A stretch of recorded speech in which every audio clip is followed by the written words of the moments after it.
What's up, you guys? Sean Ross Sapp, managing editor, Fightful.com, FightfulWrestling.com. Head there for all your pro wrestling, MMA, and boxing news, features, interviews, exclusives, all that. We did a Triple G versus Canelo 2 post-show, a fantastic fight.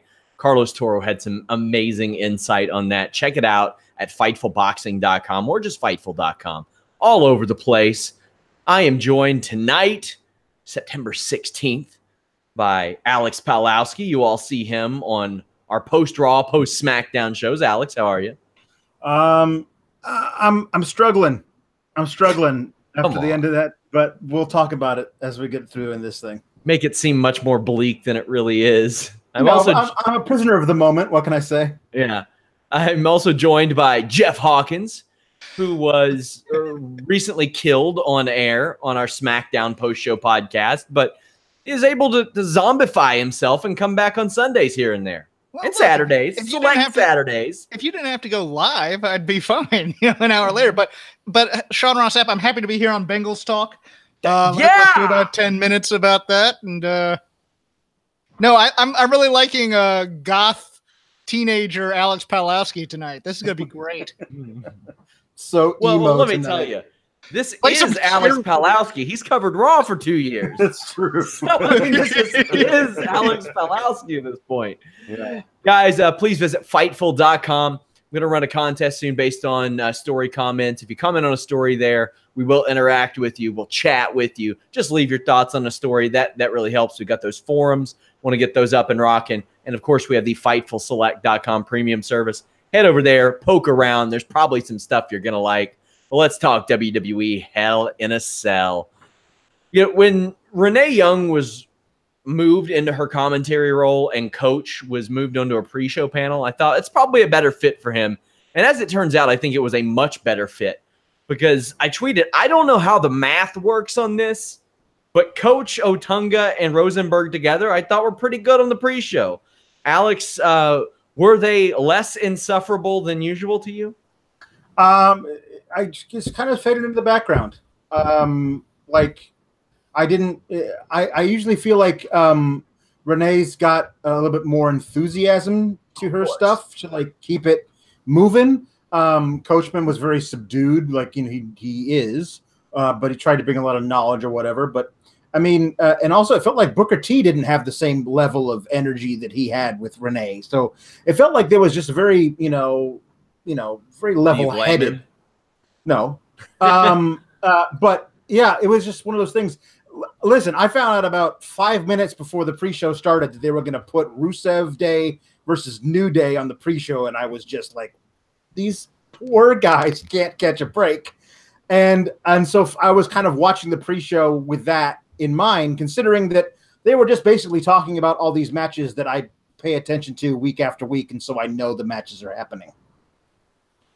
So that Rusev Day match and New Day match went about 9 minutes. We'll talk about it in just a moment.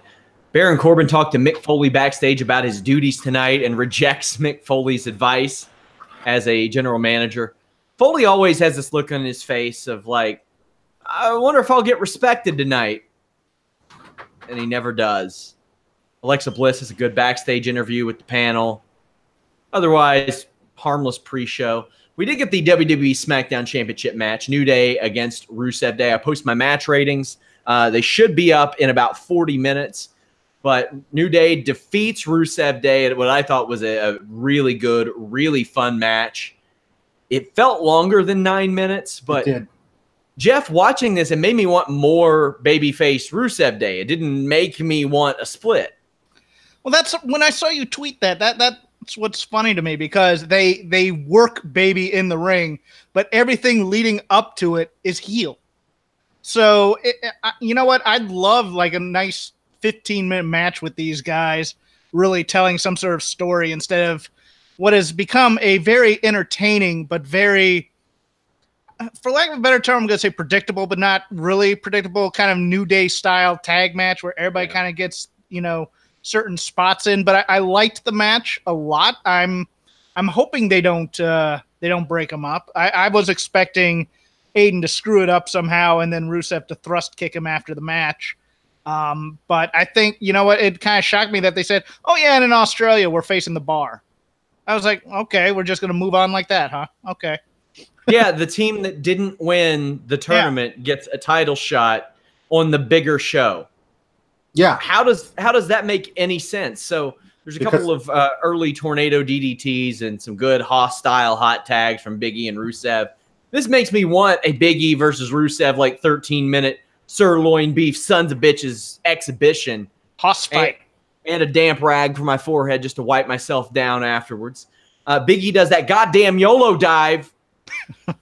Scares me every time, but Aiden English is actually the legal man. He does a tope con hilo and a front DDT. Alex, I'm loving babyface Aiden English's offense that I'd never seen before. I didn't see this during the vaudevillain days. No. Even the vaudevillain days, they were wrestling a gimmick. The whole thing was straight gimmick work. So he's actually getting a chance to show what he really can do, because a lot of the stuff that he does now didn't fit in with that gimmick. I'm loving Aiden English. I really like this match a lot. I loved all the blind tags, like all these things of like who was the legal man. Really, it mattered. I agree. I love babyface Rusev Day. I love that the crowd is behind them. I agree. It does appear to me like they are moving fast toward a breakup. It's too bad, because it was one of those, like, they don't need to have miscommunications in order to lose. They can just lose matches. They don't need to let me set that up first. There was this awesome spot. It's a powerbomb double stomp. Jeff, Ricky, and Robert didn't do that one, old timer. No, but my favorite. See that in the Crockett Cup. Oh well, my favorite spot of the match is still the thrust kick to Kofi on the outside. That thing. Kofi gets launched over the top rope. Yeah. Rusev lands a big kick. That was a beautiful spot, Jeff. Oh, loved it. Ricky and Robert didn't do that either. Hey, they sure as shit didn't. Sure. Some miscommunication between Rusev and Aiden English. It was just too good to be true. English applies the accolade, which I thought was great. And they had me in doubt. I thought Kofi was going to tap. I really did. I was like, wow, Aiden's going to win with Rusev's move. But he doesn't tag in. Rusev gets pinned after a Trouble in Paradise. Good stuff. Good stuff. But Jeff, the split, I don't need it. I like Rusev Day as an act. And they need good, solid tag teams on that show for the most part. So I don't see the point unless they're really going to put the rocket on Rusev, and I don't see that happening on SmackDown as the lineup currently is. No, by the way, I am completely over this Kofi Kingston pretending to be a white guy shtick. Yeah, it's bad. It was cute the first time, like maybe 3 years ago, and it's like, okay, now, come on. It's not great. Let's move past it. I mean, you need to have a top babyface team that's not your babyface champs. They have to be there in order. They can be your gatekeeper for the guys, the heels who are going to wind up taking up, like the team everybody roots for, but they can never quite make it. That's great, and you don't need to have tension between them during the whole thing. You can just enjoy rooting for them. Yeah, it's maddening that they can't seem to keep guys on the same page when they're writing for them. This match went about 9 minutes. I really enjoyed it. I also really enjoyed Randy Orton versus Jeff Hardy. Alex, we said on the preview show, this does not need to be 25 minutes. It needed to be a sprint, but I like the 25 minutes that it got. Outside of Randy Orton slapping on a chin lock 14 minutes in, I thought it was good. It was good. Jeff Hardy surfboards the table into the ribs of Orton. Later hits Whisper in the Wind and the Poetry in Motion. The first thing that I noticed from the aesthetic point was if WWE was going to use this new red cage, they did not need a giant red LED board in the background. They did not need to light their crowd red. They didn't need red ring posts. But it's hell, Sean Ross Sapp. It's hell. Red is the color of hell. That is true.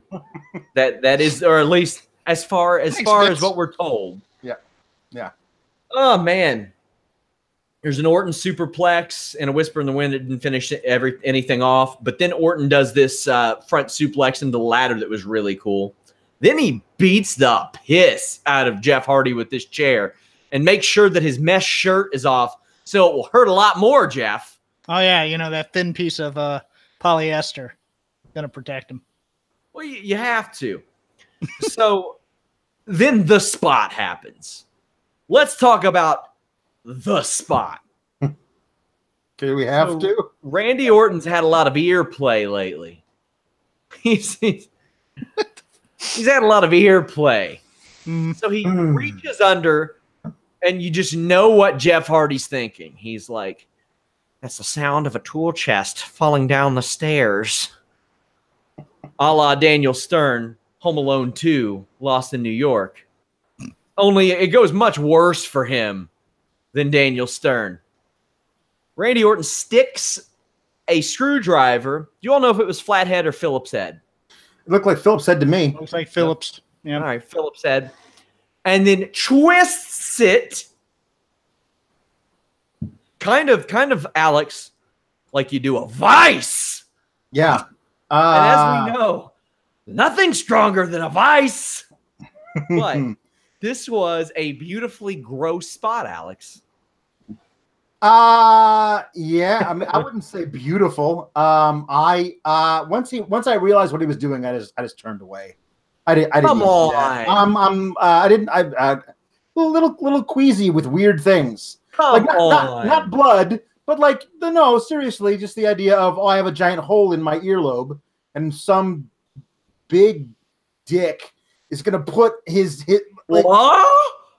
Jerk. Where are you going with this? Some big jerk is gonna put a screwdriver through my ear hole thing, and then twist it like a lug wrench, untightening nuts on a changing a tire. Nope, I don't need that. Listen, you're about to set me up for a Blue Chew segue here with this vernacular you're using. I'm trying to set you up, but apparently it's not working. Jesus. Jeff, this was not something you see every day. From a critical standpoint, it took me a little bit out of the match. I understood the thinking behind it. Just hear me out here. If I have a screwdriver and anything goes, I'm shoving this up a guy's nose. I'm sticking it in his ear, trying to get a submission. That's the thing. I mean, sure, I'm putting it where his ear's pierced and it's naturally a hole, and I'm doing that. It looks gross. Don't get me wrong. I understand the thinking behind it. I think it was pretty smart on that level. On a different level, if you're watching this with a certain amount of suspending your reality, it takes you out of it because a guy has a screwdriver as a weapon, and he's choosing. Sir, it's a Phillips head, not a flathead. I did not say flathead. If everything is legal in that toolbox, then the thing he brings up is a screwdriver and uses it in that way. There's other things you could do. I'm sure there's wrenches and hammers and whatnot, but you know. That's why the thing is they don't want to mention stabbing is illegal because they don't want to mention stabbing at all. Well, keep in mind, though, my favorite match of all time is Tully Magnum, I Quit, where a guy had a piece of a chair trying to stick into a guy's eye. Yeah. So I'm going from that kind of youth where I was subjected to those types of things, and yet I did not go to school and try and stab a classmate. Go figure. But at the same time, I get the spot. It was gross enough, and trust me, we had enough brutality in this match to keep me sassified. So I'm very, very happy. Like I said, outside of the chin lock 14 minutes in, I liked this match. Shout out to OMG, our good buddies, for the donation. We encourage donations on that super chat, guys. Support Fightful. But Hardy ups the ante after kicking Orton right in the penis. Hits a twist of fate and a swanton. I just love that ball shots are just automatically in the arsenal of every SmackDown star now. It's like when you pick up that WWE game and everybody's got the float over neck breaker, like they float over like The Rock did and then hit a neck breaker. Everybody doesn't do that. Curtis Axel doesn't do that. 2K. It's the Japanese influence in modern wrestling. I'm really liking it. So Orton is put on the table. Hardy grabs a ladder, climbs it, grabs the top of the cage, swings, and then face plants. Orton got out of the way. I thought this was a great spot without having to kill Jeff Hardy. It ended the match. The referee did a great job selling this. And Randy goes, no, piss off, mate. Count the pin. which apparently nobody cared to do in the main event. But we'll talk about that. We'll talk about that. Stretcher job was planned. The finish was planned. It all went perfectly for those asking. But the referee, I thought, Alex, did a great job, and this was a good finish to this match. The referee did a great job of selling it. Like, he's hurt. I don't want to count the pin. And Randy's like, no, if you count the pin, I'm going to win. That's fine. The problem was that Randy rolled off that table 17 seconds before Jeff landed. Like, he rolled off way too early. And the original shot didn't show that. That was fine. But they kept showing the long shot of him, like, so rolling off the table. And then 1001, 1002, 1003, Jeff falls. And it's like, oh, Randy, you rolled off too early. And it kind of like, I don't understand why Jeff let go. But I liked that Corey Graves was selling it, that he lost his grip. And that's why he fell. So that actually made it work to me. Like, it wasn't intentional. Like, Jeff was going to stop himself from falling because he plainly saw that Randy was no longer on the table. I was so fixated with what Hardy was doing, I wasn't paying that much attention to Orton anyway. Yeah. I was so fixated with Orton. I loved Orton's toughness in this match because he got his leg sliced up by a ladder. It was nasty. That ridiculous belt with the studs on it sliced his back up to pieces. Look, he's taken. You remember when in the Jericho match when he took the thumbtack bump? We undervalue Randy Orton's toughness, and my man was. I mean, look, his character can be boring at times, but when he has to put his body through something, I mean, even the Brock Lesnar elbows when he goes, no, legit slice me open. You gotta give some love here to Randy Orton for taking some of the shots he takes in big time matches. Yeah, and it happens with regularity. To be honest with you, I mean, as you mentioned, it's not something new. He's done this often, and I thought this was a good match. I would say this is the best one-on-one match of Randy Orton's I've seen since maybe the Seth Rollins WrestleMania match. That's how far I would go, and probably. He had a great one with Jericho in 2014 as well that I would put up there. But good match, great pay-per-view opener. Yeah, best Orton match for me since House of Horrors, I think. And go to hell. No, we're moving on. Shout out to Nicholas Kent for the donation. Thank you very much. WWE SmackDown Women's Championship. Becky Lynch defeated Charlotte Flair. Even Becky Lynch's stroll to the ring is better now. Mm-hmm. And I had been told a couple weeks ago that WWE was going to pivot from this, and they have a bit. Not fully, but they have to a degree. Enough, I think. They trade holds until Charlotte gets caught charging the corner, and I thought she made this spot look really good. She hit that corner hard. The pace picks up, and we get brawling that we probably should have gotten early on. Becky really works over Charlotte's arm, including a modified cattle mutilation. Charlotte's able to stop the barrage with a big boot to the face, but there's no water in the pool and a moonsault attempt. We will talk more about Rousey's armbar during her match, but Becky's is better, which is incredibly confusing to me. Charlotte powerbombs her out of it, though. Becky gets caught in a Boston Crab on a missile dropkick attempt, but makes it to the ropes. Applies disarmor, and Charlotte gets out of the ring. And then when Charlotte goes for a spear, Becky turns it into a DDT and gets the win. Jeff, did you see this result coming? What'd you think of the match, and what'd you think of the finish? I did not see this win coming at all. I thought maybe she'd win by hook or crook and then take the arm off after maybe a cheat of a win or something to that effect. I think Rob McCarron is right on this. I think Charlotte's going to tie Ric Flair's title reigns, and I think they're going to have these kind of short reigns in between. But in this case, it's a good thing because it helps Becky. This might be Becky's best outing since the triple threat at WrestleMania 3 years ago. I think she looked really good here. I'm not certain on how good Charlotte was in the match, but I think Becky herself looked really good in here. And it seems like, I mean, if they're not going to pivot, she looks good as a heel. I'm going to be honest. I like her as a heel much better than a babyface doing straight fire arrow pulls and things like that. I mean, but if they're going to pivot, it's going to happen on Tuesday when Becky is now no longer angry and Charlotte gets mad. That's my thinking. That there might be a double turn there.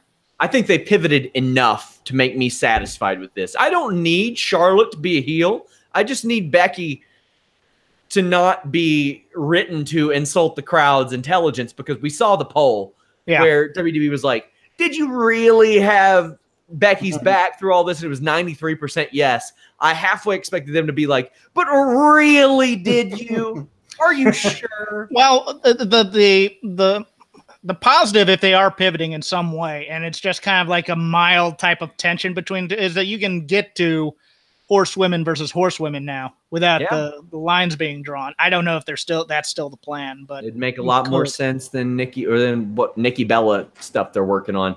Thank you to King Junie for the donation. Alex, this match, the win got a big pop too. Yeah, they did.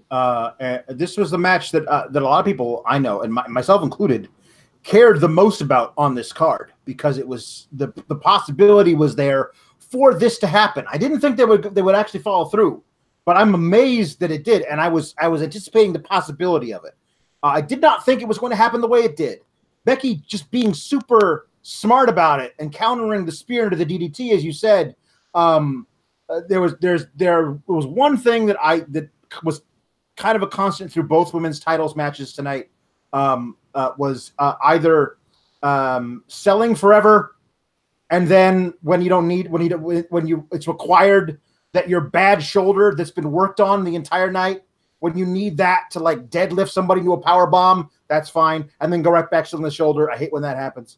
There was some bad selling later in the night in the other women's title match, but I fully expected Becky to take the handshake and then Charlotte turn on her in that moment. That's what I expected. And I'm glad it didn't happen. I'm so glad it didn't happen, because I love defiant Becky. Like, no, this is my moment. This is not about you giving me the rub. I beat you fair and square. I love that. And I also like the idea that Becky is a baby face. She's somebody we root for. She just hates Charlotte. And that's a totally an identifiable characteristic to have. Like, I totally identify with that. It was a nice pushback against the crying we've seen hugs in the middle of the rings. I really thought it was smart.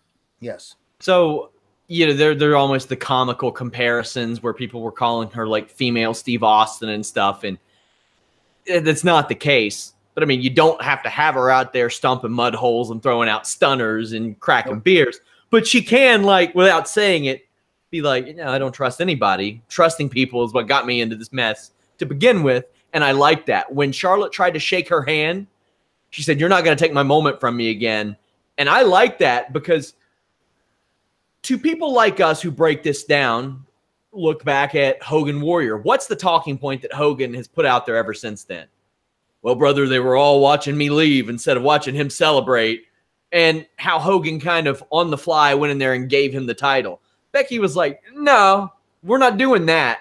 I won, you lost, deal with it. Alex, you cover SmackDown with me every week, and we've talked about the ring rust on Charlotte. Do you think tonight's performance was an improvement? I think she works really well with Becky. Yeah. And I think that's the case. She works better with certain people. As Kyler at K Sports on Twitter pointed out on our Twitter at Fightful Wrestle, he's a sucker for good limb work. And if you are a sucker for good limb work and you want even better limb work, our buddies at BlueChew.com have you covered. Maybe you've had a little bit of ring rust. Maybe you're looking for a better performance. Hit up BlueChew.com. Use that code FIGHTFUL and get your first shipment free. BlueChew.com brings you the first chewable with the same FDA-approved active ingredients as Viagra and Cialis, so you know they work. You can take them anytime, day or night, even on a full stomach, whether you're the opening match or the main event. Since they're chewable, they work up to twice as fast as a pill.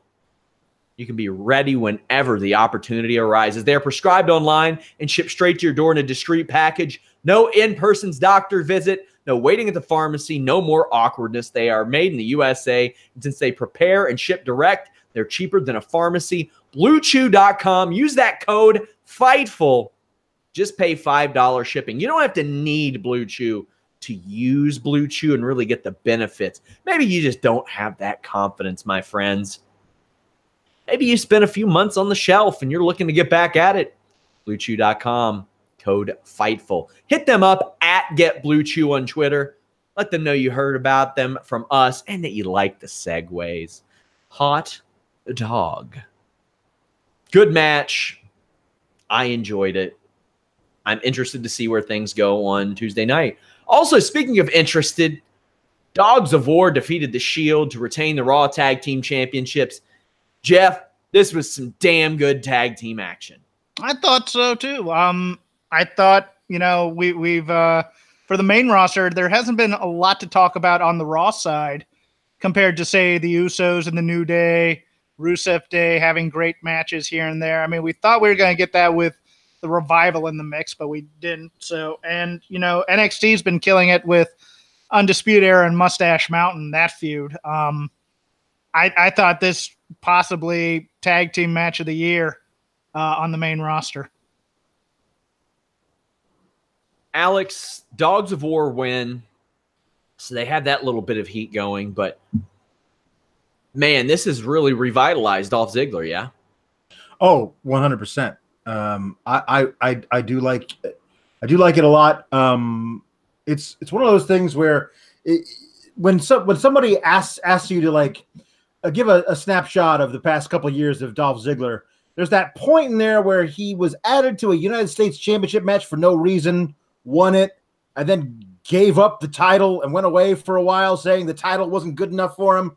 Then he came back and it was in an Intercontinental title, which is basically the same thing as U.S. title. It's so weird, and he still has the record scratch in his music, which doesn't make any sense. Like, all of that is ridiculous, but he's so at home in being the Shawn Michaels to Drew's Diesel. Like, he just oozes smarm and cockiness, his arrogance. He just walks down to the ring. He's great. It's perfect for him. I love it. I hope this whole thing is like the renaissance of Dolph Ziggler because he's doing great work. I loved how excited Drew and Ambrose were to fight each other. Yeah. Throughout this entire night, they just were really excited to fight one another. You get the typical heel works over the face stuff, and for some reason, Ziggler screams at Rollins to do something before putting him in the sleeper. However, one of my favorite spots is a spot that was almost a trope like 10, 20 years ago. It's the ref misses the tag spot that we never see on WWE TV anymore. We almost never see it on main roster. Somebody misses the tag, and they did that, and the ref didn't see it, and it got a great amount of heat, Jeff. If you just take a good spot, you don't do it every damn week, and you bring it back, it can get a good reaction like and this. And it works. It does. Works because it gets everybody. It's weird, though. In context, there was a lot of heat put on officials tonight. I don't understand what was going on there with that through line, but in classic tag team wrestling, you know what? If you don't have a manager out there and you don't always want the heels to be cheating, a simple missed tag due to like a double team or something will be. I love it. I love that kind of homage. I do think it's a little bit watered down due to having 3 other matches with ref problems. But other than that, I mean, I really like it. And I loved the finishing move here. I just love the way that whole sequence was executed. I thought that was just, I went, wow, that was pretty. Ambrose clobbered Ziggler with a real nice lariat during this match, too. McIntyre counters a flying elbow from Ambrose with a belly-to-belly into the corner. Then Ziggler and McIntyre stop a Rollins suicide dive by catching, but Ambrose flies out onto the group. I don't need to see Ambrose doing suicide dives all the time because they're slow, but this was a good spot, and it made sense. Crowd is real hot. Rollins misses a curb stomp, gets a Falcon Arrow. There's a series of pin attempts, and Ziggler gets a 2.9 on a zigzag. Great series. Rollins super kicks Drew a couple times. Drew kicks out of the frog splash. Then this finishing spot. Rollins hits the superplex, goes to the Falcon Arrow, but in midair, or not midair, in mid-move, McIntyre gets the Claymore. I don't know if Ziggler was supposed to kind of do the zigzag there too or not, but it didn't matter. It doesn't matter what went on. It was a great finish, Alex. Oh, it's one of the top 5. Like that, in that instant, That thing of Drew diving back into the ring, running up, hitting the Claymore, as like the timing of that, one of the top 5 finishes of any match I've ever seen. Like because Drew had just been thrown out of the ring like right before, like you always watch these matches, these tag matches, and you can spot the times where the guy gets into the ring a little late or he's a little early and has to like buy time. Like that was perfect. Like, oh, it was so beautiful. I loved it. I cackled. I cackled with glee watching that on my couch. And I'm gonna go with Sean Ross Sapp here real quick. He wasn't supposed to do the zigzag because he was almost out. Yeah, and that's part of the beauty of this spot was just his arm being draped over the body in kind of a half out thing. That's what made it art to me. Continue, Alex, please. No, I got to put over Michael Cole. Michael Cole called one of the best matches of his career, I think. How into this match Michael Cole was. That was really, really good. If you all go back and listen to him, he was real pumped for this match. And he was biting on the false finishes. And you could tell he was really biting on the finishes. Not like WWE, 1, 2 new champions. Oh, no. Not like that. So hats off to Michael Cole. Fantastic call of this match as well. Alex, any closing thoughts on this one?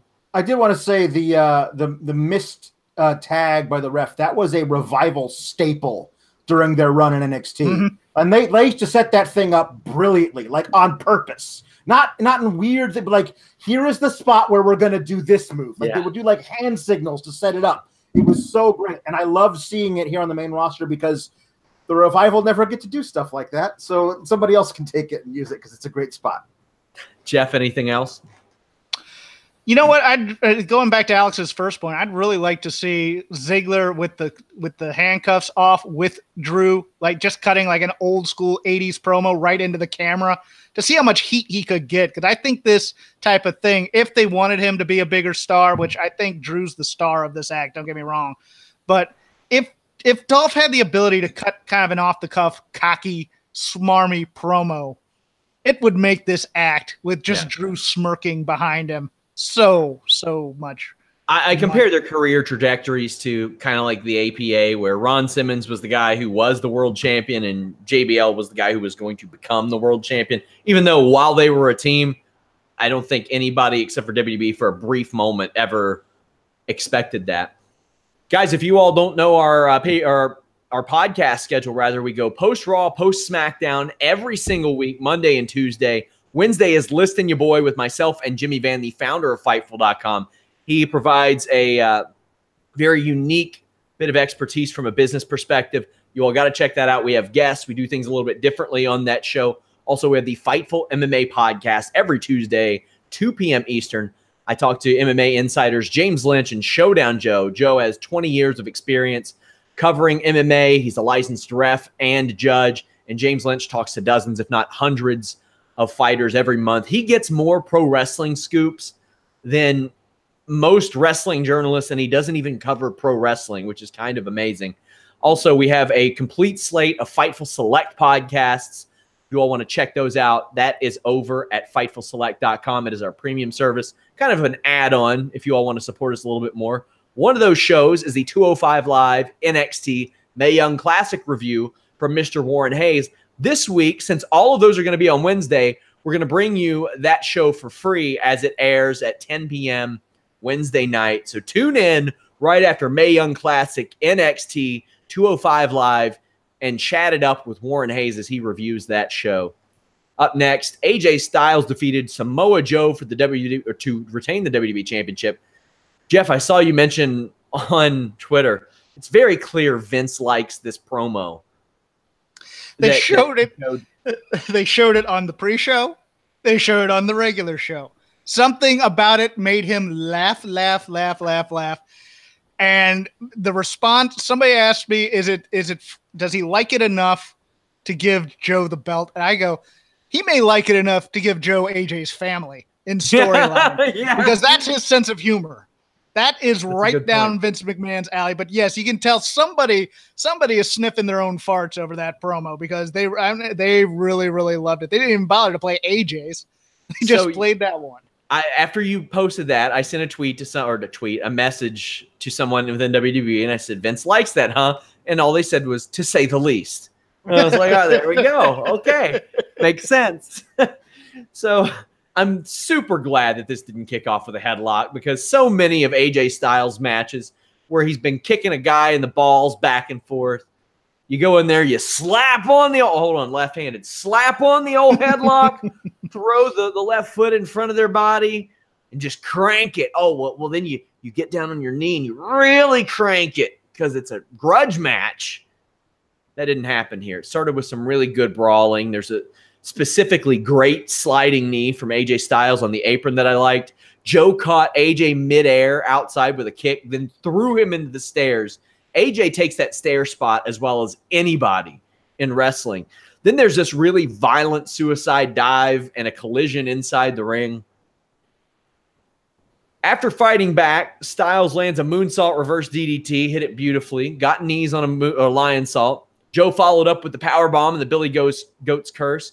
But Alex, I will never not be impressed by AJ Styles hitting a rack power bomb on Samoa Joe. I think I first saw it 13 years ago.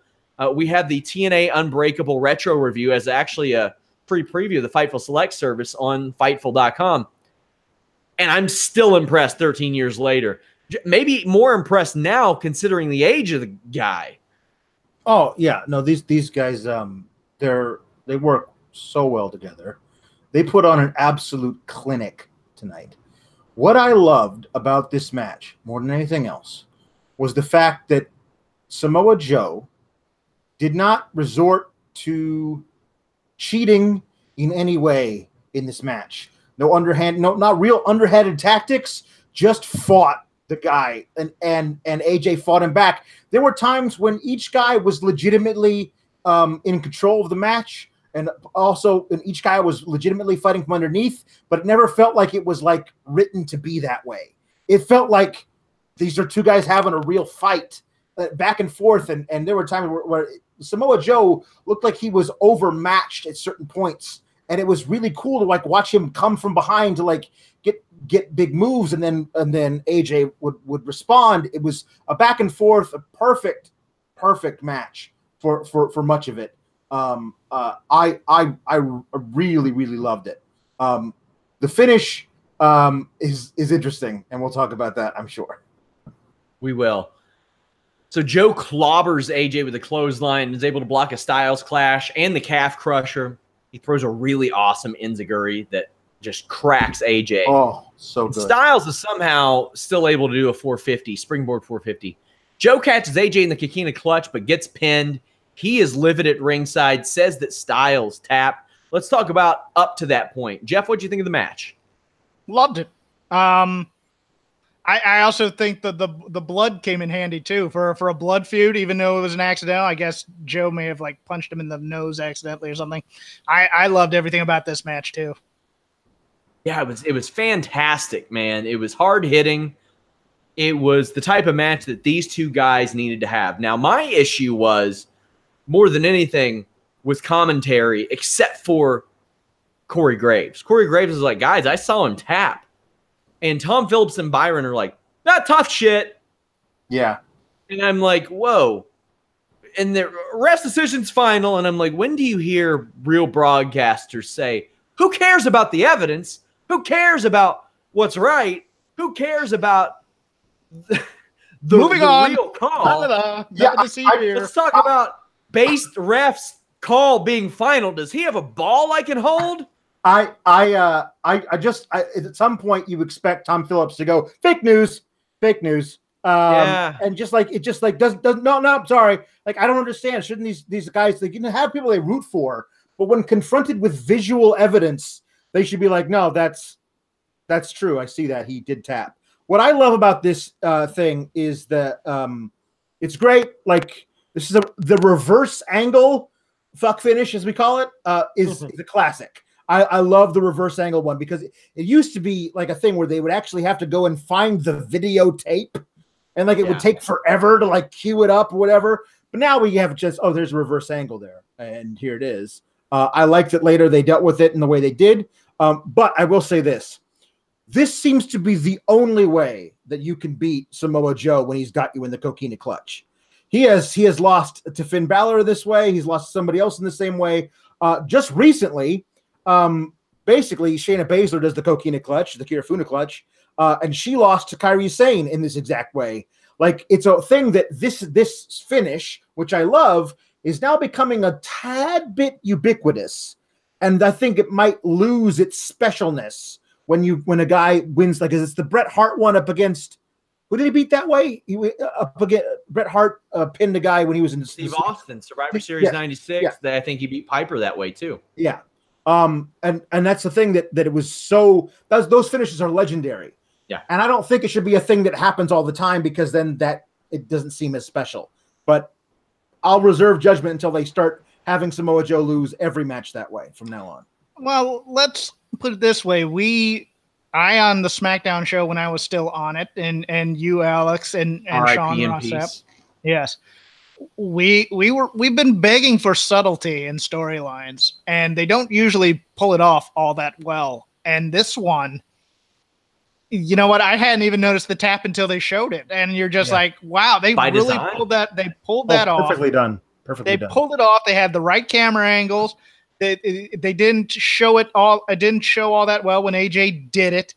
This was pretty damn good for WWE in terms of trying to pull off subtlety. And I thought, you know what? And on any other card, if this was the only ref heat spot, this would be something we'd be remembering right now. True. I'm excited to watch SmackDown Tuesday. I want to see what unfolds. I want to see how Becky reacts to Charlotte. I want to see what's up with Rusev Day.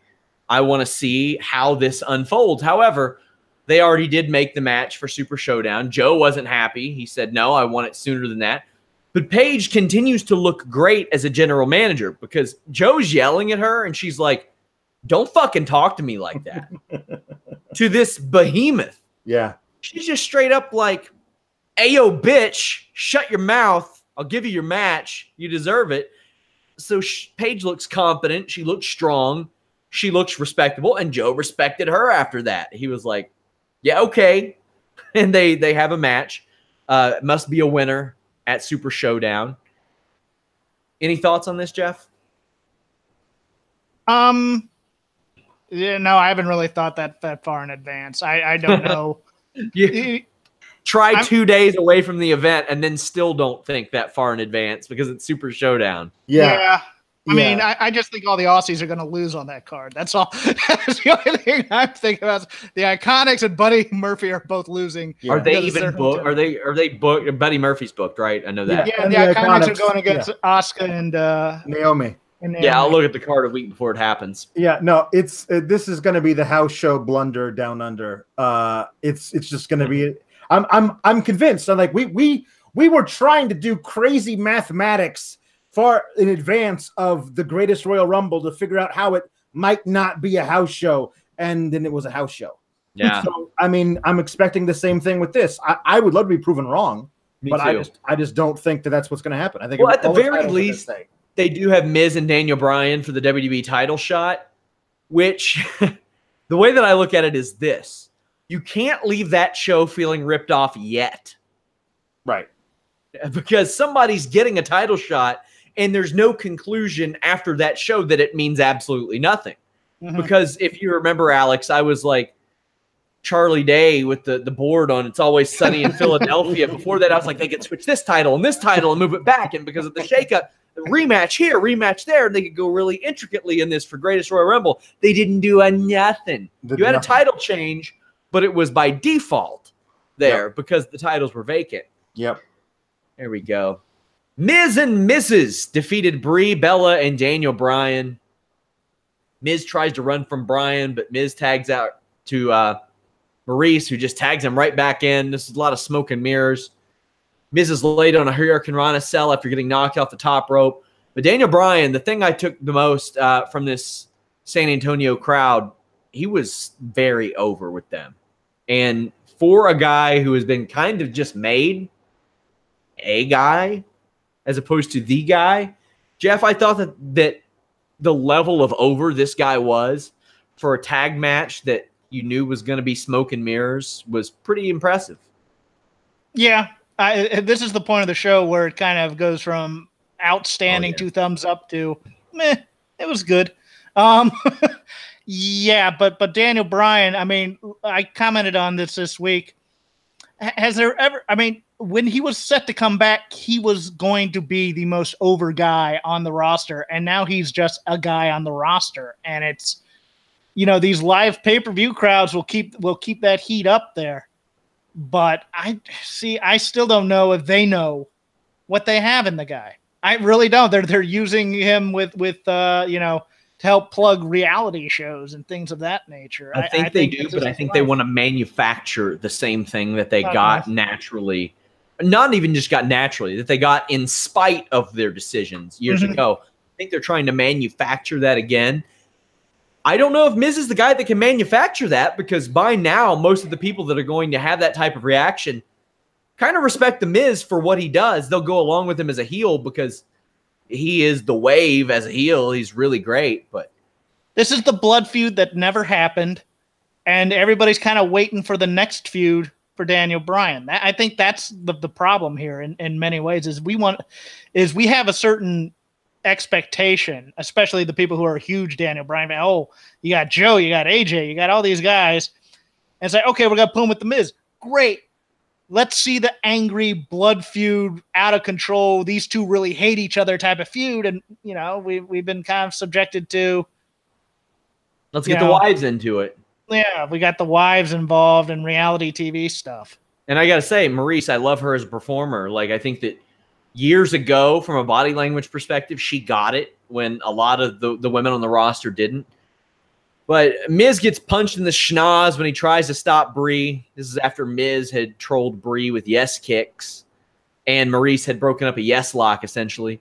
But Brie's baseball slides through his leg, beats up Marie, gets her with a missile dropkick and a Thez press. I thought that Brie in the ring looked miles better than her Raw performances. It didn't take much. And Maurice had great facial expressions. My one knock on that was the angle they used for knee mode. Bad. They need the one where Brie has a side, like one of the ropes on the left or the right side, not the one facing the hard camera, because you can see where the knee doesn't connect. It looks like she's running her pubic bone right into the forehead of Maurice, which, hey, you never know. There's your blue chew. I don't know what the Kegel exercises are doing for women these days, but I don't think that worked. She gets pinned by Maurice anyway, and the pin was ugly, Alex, but this was a match that happened. The match existed. I'll say that. I was so into this Miz and Bryan feud heading into SummerSlam, and I loved that match they had. And right before Joe and AJ, a buddy of mine messaged me and said, I can't believe this is going on so early. And I was like, well, you only have this match plus Ronda's match plus the you know, Braun and Roman. He was like, no, there's the mixed tag. And I was like, oh, right, that match I entirely forgot about. Like, I completely forgot this match existed because I wanted to. Because I had blocked it from my mind because I was so done with this, the way they're doing this feud now. I don't really care about the way that they're running it now. It's lost all of its heat. It's just Daniel Bryan, like, I'm gonna punch you, and Miz like, no, you're not. And it's I don't know. It just doesn't make a lot of sense to me. I did not like this one bit, and I thought the finish was incredibly sloppy. I'll be excited when they figure out a way of doing this that allows the women to be a part of it without like being the focus of it, which is what I felt that they have been throughout this build. Because I don't take Brie or Maurice seriously as in-ring performers. They've used this to push reality shows instead of pushing the wrestling shows. Exactly. And that's a crime, because this was one of the hottest things that they could have possibly had. Right. Talking Smack was must watch. And to the point to where I wrote a column this week that's probably not going to drop for a while about shows I'd like to see revived and ones I don't. I don't want to see Talking Smack back. Renee Young's on Raw. Daniel Bryan's wrestling. No thanks. Nope. Don't need to see Talking Smack back ever without them, because they made it special. And the interactions with some of the stars, Daniel Bryan with the Usos from a positive perspective. Daniel Bryan with The Miz from a conflict perspective. Sometimes when people would step over the line and go at Renee, because Renee is so beloved and Daniel was so beloved, it made it special. And they have just made him just a dude. I'm still waiting for the one random SmackDown where they have a 6-man tag because there's feuds that intertwine, and they make Daniel Bryan wrestle alongside the Usos, and we get a Sweet Beats thing that happens in the ring that they never explain, but you had to have been watching those episodes of Talking Smack to get the joke. Just give it to us as a love letter and then move on from it. I'm still wanting that. As we're low on time, let's go ahead and get into the next match. Ronda Rousey defeated Alexa Bliss to retain the title. I dissent from what I saw. I think it was Jimmy Van said that he thought Rousey's selling was good. I thought her body language and her selling was bad, especially in the corner early on. I did not like this match. It looked like a match that was rehearsed for two people to put on at the Aberdeen River Park, and let me tell you, I would know. Rousey matadored, just olayed Alexa into her buddies. Rousey's footwork is still off for a woman whose knees are shredded. The way that she stands up sometime, I'm like, why hasn't anybody told her or conditioned her to not do that? There's a reason why you see wrestlers turn, pivot, and turn around so they don't wreck their knees, so they can stay on the same page with other wrestlers. But you do that from just basketball players don't get up the way that Ronda Rousey does, and football players don't because they don't want to wreck their knees. So that takes me out of it a little bit. Rousey's back gives out after having it worked over. I don't mind Rousey having competitive matches, but here's the deal. She beats up men. She beat up Triple H.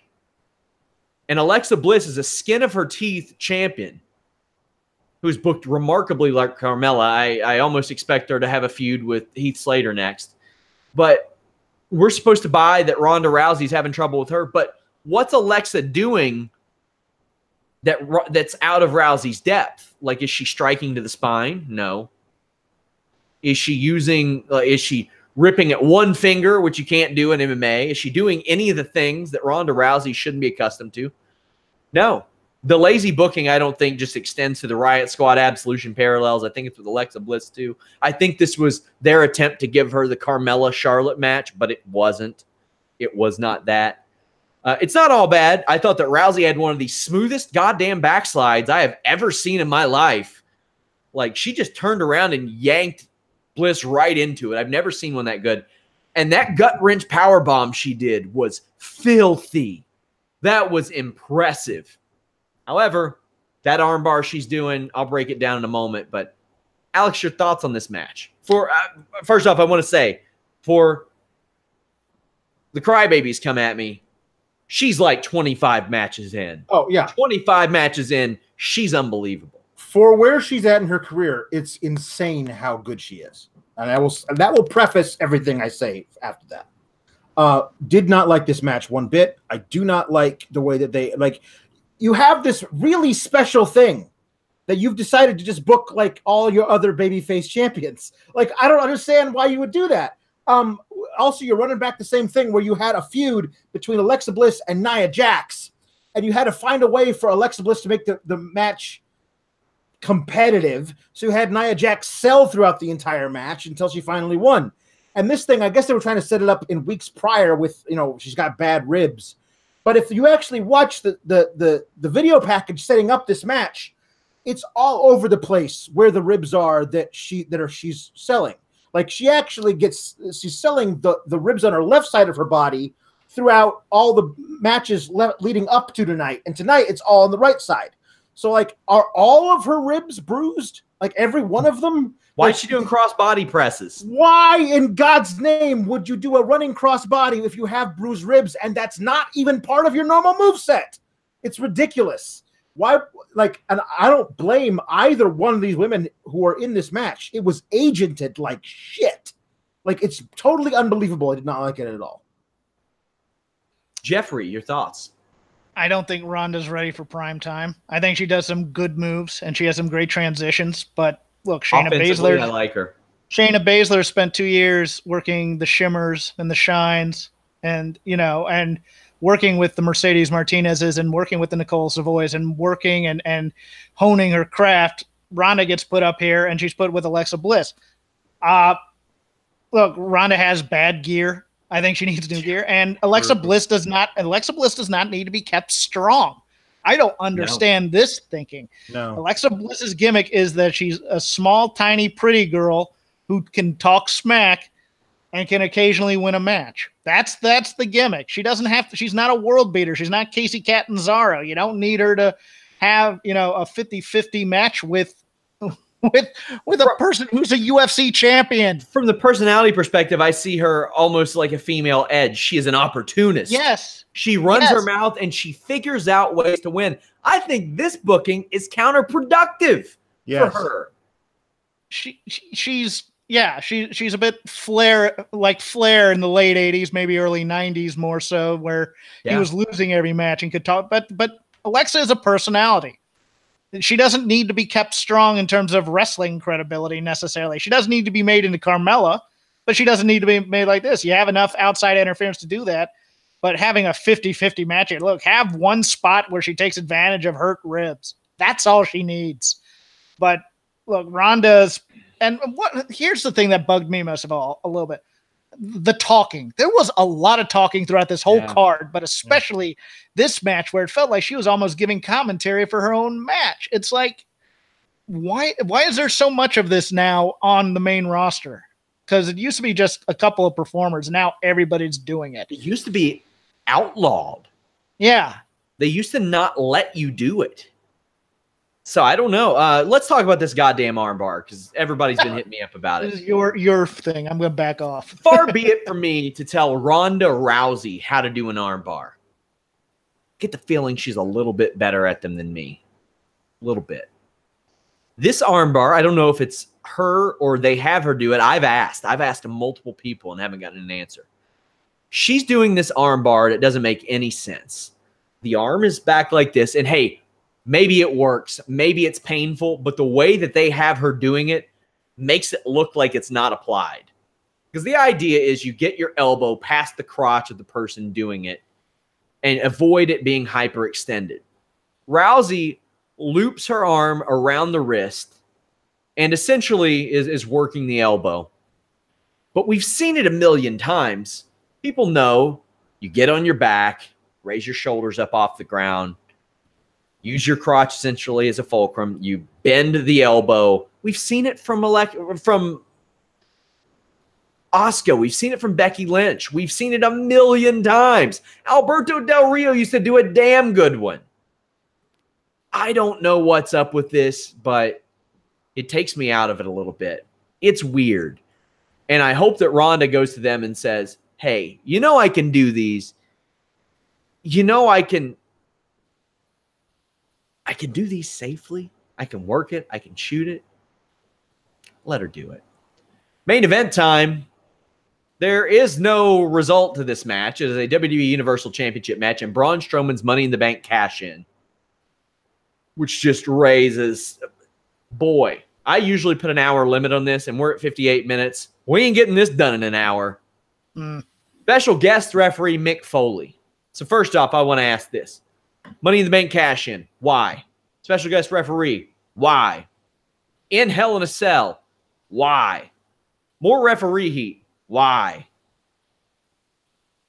Let's get through the meat of the match. Strowman pretty quickly knocks Reigns off the apron and into the cell. Braun takes some really good bumps to the outside of the ring. I love how he does these. He takes them like really high velocity.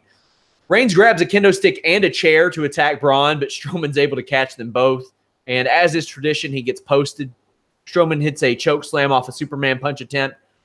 Foley's count is really rough. If you notice, he goes like this. Most WWE, most officials who know what they're doing, they'll do it and they'll swing their arm around. That makes it easier to keep a cadence that doesn't like go off. But this is really just like do a move, sell a long time, call the next spot over and over and over again. There's stairs to the head of Reigns and then a power slam. He kicks out. Braun says, why won't you stay down, you moron? Which was a great spot. Reigns lands a couple of Superman punches and spears Strowman through the table for 2. Up until this point, Alex, what did you think of the action? I was like, I did actually enjoy the tension between Mick Foley and Braun Strowman that moved that storyline along to a point where I thought it was going to come into play, where Mick might screw Strowman intentionally because Strowman's being a bit physical with him. Whatever. There's a lot of things that could have happened at this point. At this point, this match was doing fine. I was waiting for like Strowman to like power slam Roman through the cage, and we get stuff to spill to the outside and all this kind of stuff. And I thought that was going to happen. I was waiting for that.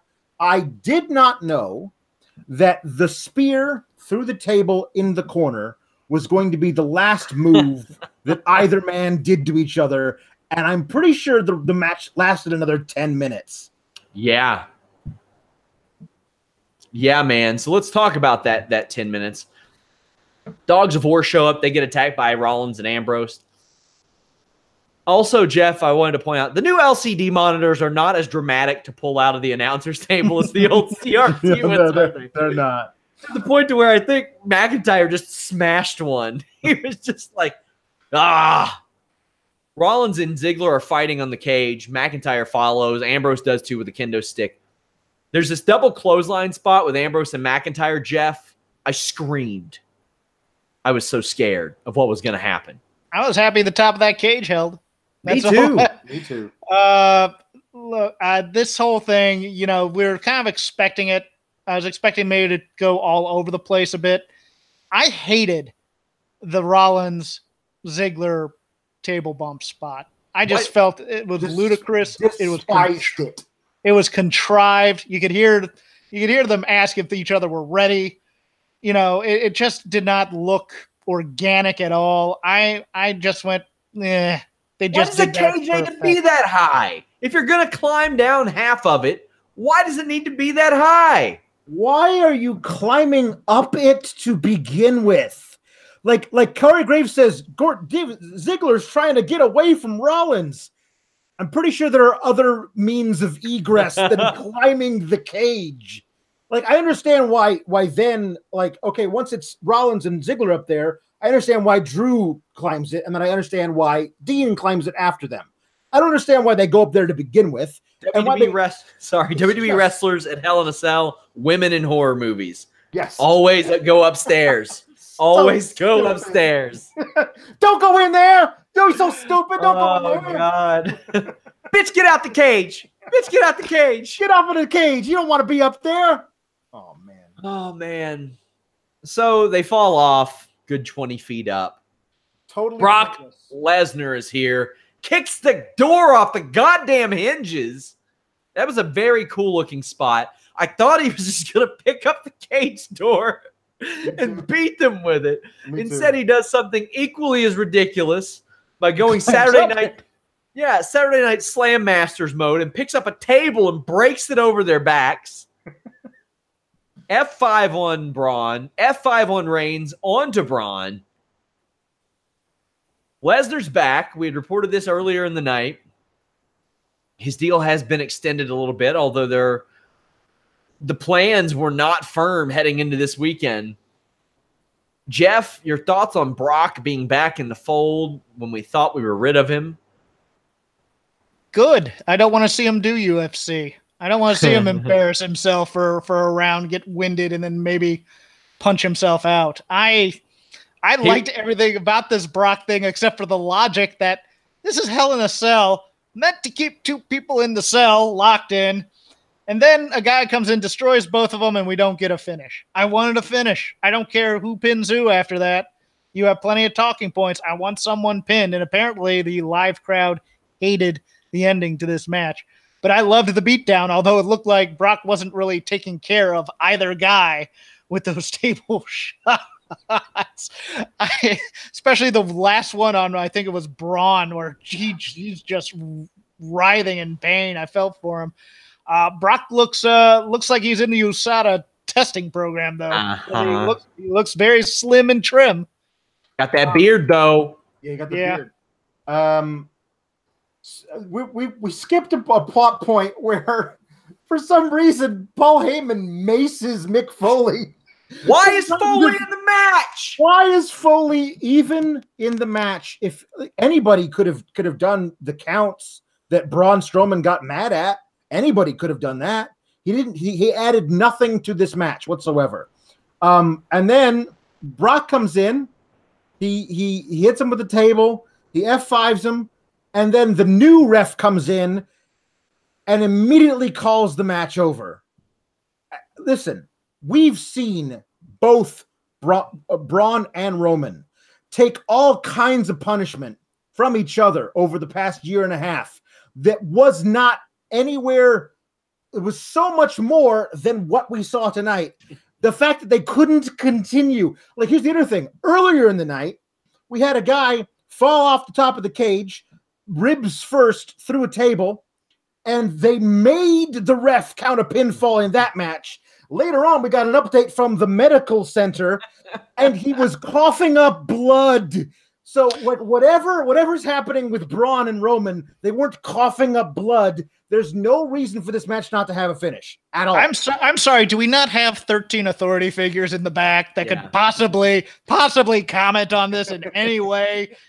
Given that who was putting over his own abilities as an authority figure earlier in the night. Keep in mind, Reigns got F5'd onto Strowman. Yes.